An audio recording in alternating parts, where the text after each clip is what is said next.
We got some bad news today if you're looking for some Sigma and Tamron RF lenses, because it's looking like we're not going to get any for a very long time. We've had a report today basically saying that Canon are not going to be allowing Sigma or Tamron or anyone else really to make autofocus lenses for the RF mount, and we're just going to get straight into the article and talk about why anyway.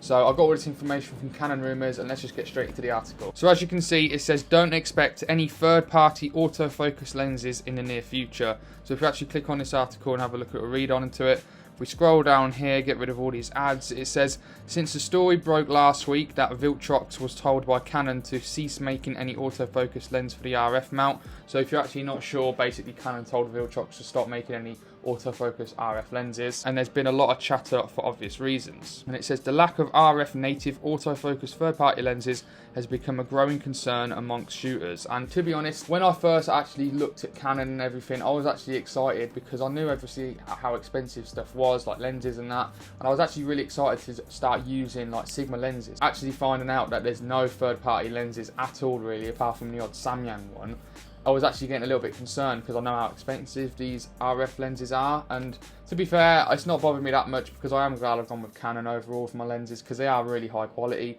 But it was just a little bit of a bummer that I actually can't use any RF lenses. But obviously I've got the EF versions, but it's still annoying anyway. And it says one of the good things to come from multiple folks converting this issue is people begin to talk a bit more candidly, I don't know what, I can't say that word for some reason, about the topic at hand. And then it says, I have spoken to two quality sources on the topic from completely different geographical locations, and they've both said very similar things. The big one being Canon has no plans to give permission to third-party manufacturers to utilise their RF mount patents as they pertain to electronics and autofocus anytime in the near future. And then we have been told that there are a few reasons for this, and please don't shoot the messenger, so this might not be true. Canon don't feel the RF lineup is anywhere near maturity, and they want the lineup to be filled out with their own lenses first. Canon still has lots of work to do in both non-L and L lineups. So as you know, they're missing a 135mm prime. They're also missing like an ultra wide angle, I think like an 11 to 24 as well. So I think they want to get their lenses out first so they have an option.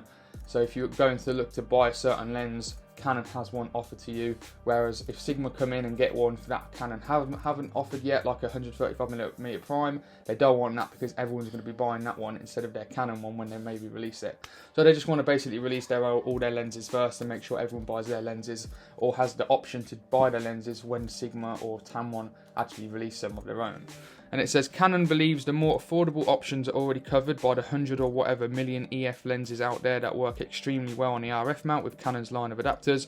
This is 100% true. I've just got the Canon EF 16 to 35mm f4. I'm literally using it on it now to film myself, and it's amazing. It's basically like it works natively on it. It's unreal. So the EF lenses work amazing on there. So if I really did want to get like a Sigma Art 35mm, I can, and it will work amazing. So you can get Sigma and Tamron lenses. It's just going to be for the EF mount, and it doesn't mean the EF mount's bad. I mean, there's millions of high quality, professional, amazing lenses on there. Just because it's a new RF mount doesn't really mean anything. I mean, look at Sony, they didn't change their mount, so they've still got their old lenses. So it really doesn't matter really. So you've still got all of them, which doesn't really make a difference. And then Canon isn't done with tweaks and improvements to the RF mount. So basically, with more like cameras coming out, they just want to tweak it and improve it so it's perfect. One of the sources said not to expect anything from third-party manufacturers until late 2024 at the earliest, and that not every manufacturer is going to be given the opportunity to make RF lenses. Until Canon releases an official statement, please take the above report accordingly. We hope that this run of stories will push Canon to be more transparent on the topic in the near future. So basically, not to expect anything from third-party manufacturers until late 2024 at the earliest. So that's a minimum, or not even a minimum because we're at mid 2022 at the minute. Like a minimum of 2.5 years at the earliest. We might not even get a Sigma RF lens. So by the time they actually get permission to make it and everything, they've got to make it, they've got to manufacture it and then release it, we might be looking at like 3 to 4 years, maybe, like who knows, like it could be longer than that. So if you are looking to buy any native RF mount lenses from Sigma, Tamron, anyone like that are autofocus in the near future, then you're going to have to wait or just go with someone else that actually does offer that, like Sony. But Canon lenses are amazing. You can get some cheap ones, you can get some like used ones quite cheaply as well, but the RF lenses, I got to say, they're absolutely amazing. Some people don't like the cheaper versions of them, but I think they're outstanding. The RFL lenses as well are out of this world and probably the best lenses on the market from any camera system ever. So you just got to give Canon the benefit of the doubt. They are making the best lenses, and I know they are expensive as well, but it's either you save up for it, pay monthly or whatever, something like that. But anyway, that's the end of the article. It's a little bit of a bummer, but at the end of the day, it doesn't really matter. Like they said in the article, you've got the EF version of the lenses as well,